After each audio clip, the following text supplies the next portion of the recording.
Dr. Nas, and welcome back to another episode of Ask Dr. Nas. So, today we'll be talking about the dangers of people pleasing.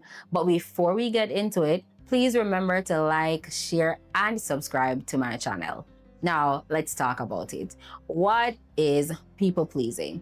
So, people pleasing is a behavioral pattern that you consistently, and that's an operative word. So you have a track record of putting the needs of others above your very own, even if it harms you, even if it hurts you, even if it entirely negatively impacts your life, your finances, your health, your well-being. You're just saying yes, and you're saying yes even when you know to the depths of you that you are supposed to be saying no. So as someone who considers myself to be a recovered people pleaser, here are some of the traits that I noticed in myself that helped me to identify that I really had a problem that needed to be resolved.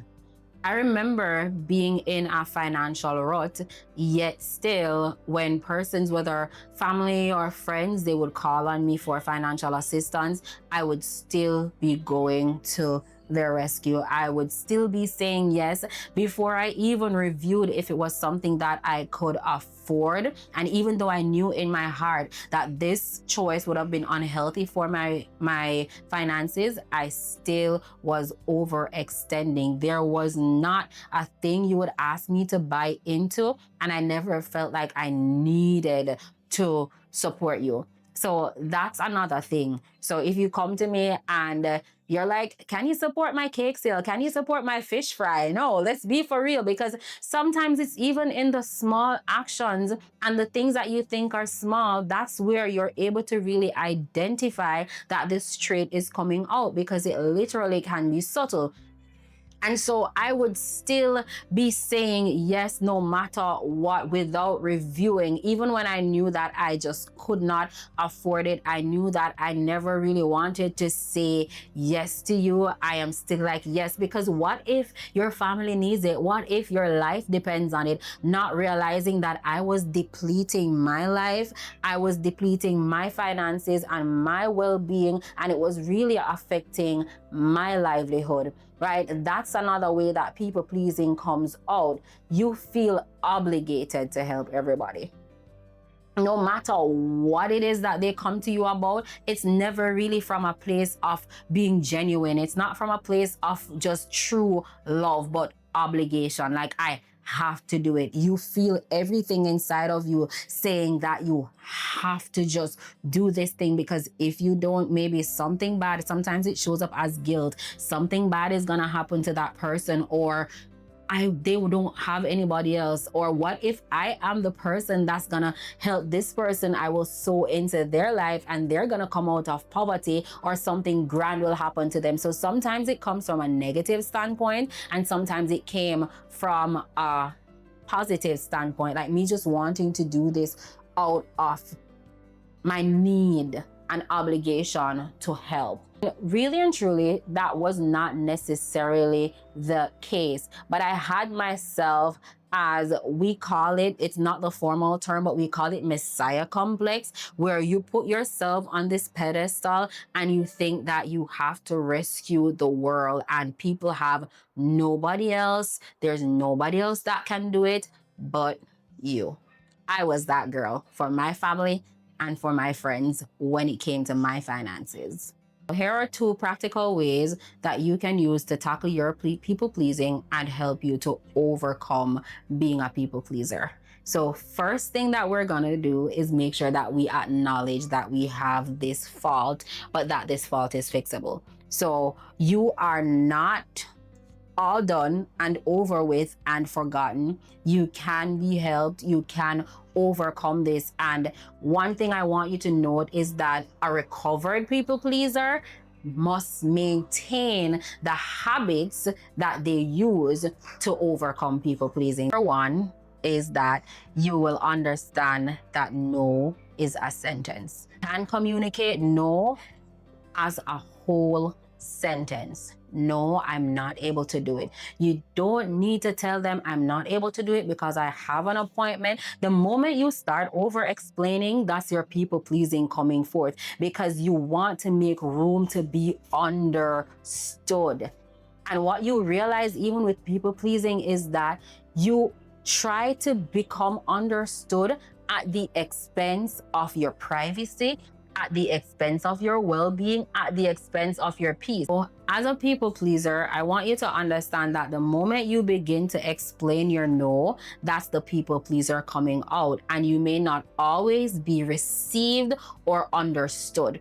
And a lot of times, in your need or your venture to become understood, your no becomes an argument. Because oftentimes people pleasers connect with people who are sometimes irrational, or they're simply just takers. And when you're dealing with a taker or someone who just believes that they should have the best of you, even if it comes at the expense of your peace, explaining will not get you understood. In fact, it does more harm than good for you. Say no, I'm unable to do this right now, and maintain your no. That's fine. Make peace. No is a sentence in and of itself. And even if it has a short sentence behind it, that's okay. No, I'm unable to do this. Not I'm unable to do this because I have my doctor's appointment or because my daughter is sick. Absolutely not. We're saying no and standing on no as a whole. The next practical solution would be to embrace the power of pause. And this is something that I always give all my clients who struggle with people pleasing. It doesn't matter what the source of their people pleasing is, whether it's just trauma or how they were socialized. This solution is always implemented at the beginning of coaching, and that's the power in the pause. So I normally issue a 24-hour rule, and during this time frame, if someone asks you to do something, whether you think you can do it or not, it doesn't matter in the moment. You will advise them, as long as it's not life or death, that I will get back to you, and you will take 24 hours to respond. Well, that's the max timeline, because we're dealing with friendships and we're dealing with people that we love, and we're also dealing with, sometimes it's at your job, right? But not everything is urgent or immediate. And as a people pleaser, your first go-to when someone asks something of you is possibly gonna be yes, even when that yes is gonna harm you. So we take a break, we back out of the conversation, we give ourselves some time, we pause and we think. If you need to make a table, make a table. What is being asked of me? How is this thing gonna affect me? And then when you come up with an answer in your pause, that's the answer you give, because that's the version or the portion of yourself that you are genuinely able to extend without exerting and overbearing yourself. So let's talk about one of my clients who, of course, gave me the permission to use her case for education purposes. So she's the one actually even behind the camera. Hi, Danielle. Hi. So when Danielle came to me, she was actively struggling with people pleasing. And she's not where she needs to be just yet, but she has made a lot of progress since. And for persons who even follow her channel, you would actually be a part of her journey, and you have been commenting about the progress that she's making. Now, that type of progress, it does take hard work. It does take you, as I said, maintaining the boundaries and the standards that you have set and just practicing every single day. Imagine practicing to say no. But yes, back to her case. So Danielle, one way in which people pleasing affected Danielle was similar to me. Her finances. So her finances was literally in a pickle, and she could not see her way out. And even when she acknowledged that she could not see her way out, Danielle was still telling me that she was okay doing certain things for people. So the people pleaser in her even though she acknowledged that, listen, this is unhealthy for me, she still felt the need and felt obligated to put the needs of others above her very own financial health. So she has spoken about it. She was drowning in debt. Since she has started coaching, she has cleared a lot of those debts because she has learned to say no. So one thing we implemented in her case was that she would have a giver's budget, because we want to understand, and as a coach I understand that it's not solely about reprogramming your mind and rewiring so much so that you lose yourself and the parts of you that you love. So if you are a natural giver like Danielle, you don't have to just outright stop giving.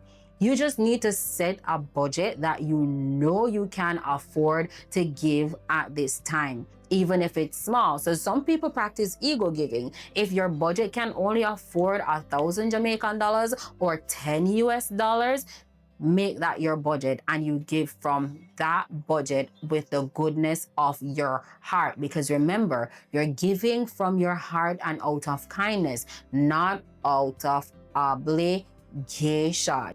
So now you're wondering and you're thinking, well, there's nothing new under the sun, because everything that she has just said, you've probably heard it before. Just like Danielle, she has her friends and family members who loves her, and of course they care about her. So why on earth does she need a coach? And now you're saying, I can find other videos on YouTube, I can do self-help, I have ChatGPT and Claude and all sorts of resources. But coaching is not just about resources.